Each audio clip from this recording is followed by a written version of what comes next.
Students, आज पढ़ेंगे हम आपका class 6 NCERT maths chapter 4 basic geometrical ideas की एक्सरसाइज 4.3। तो इसमें आपका question number 1, name the angles in the given figure. ठीक है, तो आपको जो फिगर दिखाया गया है इसमें आपको एंगल्स के नाम देने हैं। तो एंगल्स क्या होता है आपका? एंगल क्या होता है जब आपकी दो रे, ठीक है, एक ये रे हो गई आपकी और ये, जैसे कि ये एक लाइन है, एक रे है और ये एक रे है, जब ये आपस में मिलते हैं, ठीक है, जब ये आपस में मिलती हैं तो जिस पॉइंट पर वो मिलते हैं, ठीक है, उसको क्या, वहाँ पर क्या बन जाता है? एंगल। तो उस पॉइंट को कहते हैं हम एंगल, या फिर इसका कह सकते हैं हम जब दो लाइन का एंड पॉइंट होता है, ये वाला एंड पॉइंट है और ये क्या बन गया आपका? एंगल। तो इसे क्या कहते हैं? एंगल। तो यहाँ पर कौन कौन से कहाँ कहाँ पर बन रहा है एंगल? देखिए ये एंगल बन रहा है ना, ये भी एंगल बन रहा है, यहाँ पर भी एंगल बन रहा है, यहाँ पर भी एंगल। तो आपको क्या लिखना है? आपको एंगल्स के नाम लिखना है फिगर में। ठीक है, तो इसमें कौन कौन सा एंगल है देखिए, जैसे कि एंगल ए डी सी, बीच वाला जो होता है वो एंगल होता है। ठीक है, तो ऐसे ही ए डी सी, तो जो बीच में आ गया वो एंगल डी हो गया। ठीक है, ऐसे ही डी सी बी, तो बीच में क्या आ गया? सी, ये एंगल है डी, डी और बी लाइन है, सी एंगल।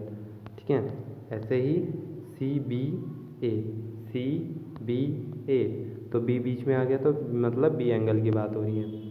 ऐसे ही आपका angle B B A D, ठीक है, तो ये एंगल बन गया आपका। ठीक है, तो जहाँ पर दो लाइन मिलती हैं वो उसे एंगल्स बोलते हैं। ठीक है, और जो बीच में आता है, जैसे एंगल ए बी सी, तो यहाँ पर किस एंगल की बात हो रही है? बी एंगल की। सी डी ए, तो एंगल डी की बात हो रही है। Angle D A B, angle A की बात हो रही है। ठीक है, तो जो बीच में आता है आपका नेम में, तो उस फिगर की एंगल की बात हो रही है। अब क्वेश्चन नंबर 2 देखेंगे, in the given diagram name the points. ठीक है, आपको जो डायग्राम दिया गया है उसमें आपको पॉइंट्स बताने हैं। तो फर्स्ट बताना है आपको, in the interior of angle D O E. पहले हम देख लें एंगल डी ओ ई क्या है। तो एंगल डी ओ ई, तो ये आपका एंगल है ना, एंगल डी ओ ई।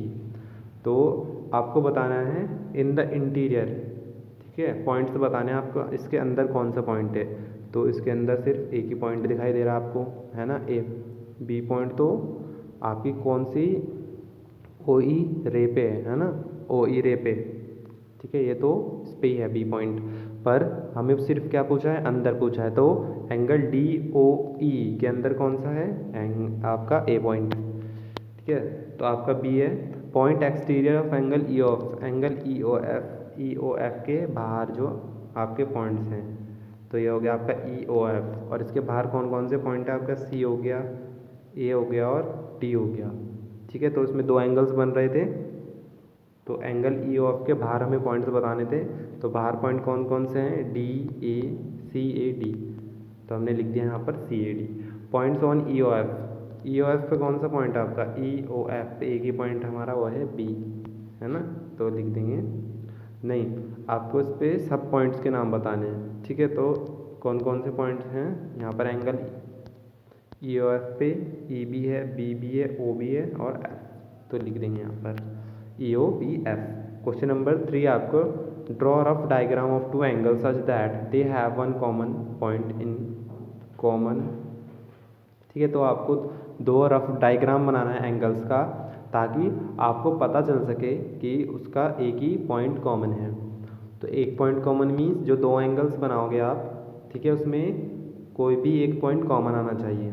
ठीक है, तो जैसे कि ए ओ बी, ठीक है, ए ओ बी एक एंगल हमने बना दिया ओ, ठीक है, और एक और एंगल बना देंगे हम सी ओ डी, है ना, तो सी, ये आपका हो गया एक ए ओ बी, है ना, इसमें ओ कॉमन आ गया, और सी ओ डी, इसमें भी ओ कॉमन आ गया, तो एक पॉइंट कॉमन आ गया।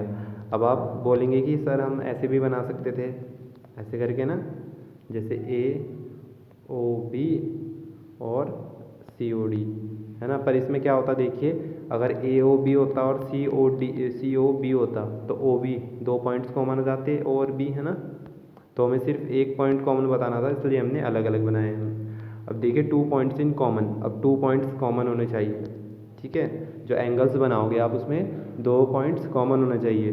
तो बी ए डी और सी ए डी, इसमें ए एंड डी क्या हो गया? कॉमन आ गया दोनों में, तो हमने लिख दिया है। सी आपका 3 पॉइंट्स आर कॉमन, की क्या है इसमें? 3 पॉइंट्स क्या हैं? कॉमन है। तो इसमें देखिए एंगल ए बी डी और एंगल ए बी एफ और एंगल ई बी डी और एंगल ई बी एफ, है ना।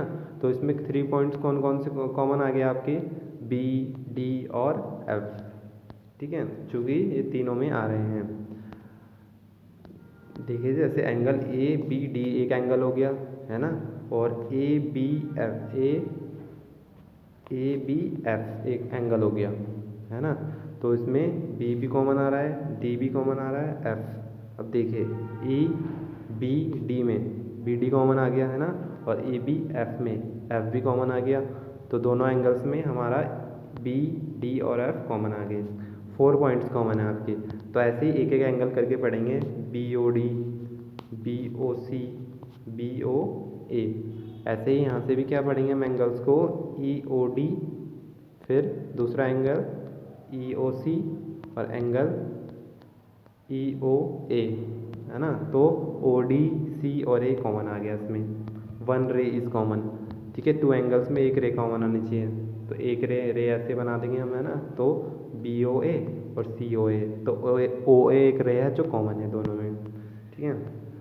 तो स्टूडेंट्स आपकी एक्सरसाइज 4.3 कंप्लीट हो चुकी है। Thank you.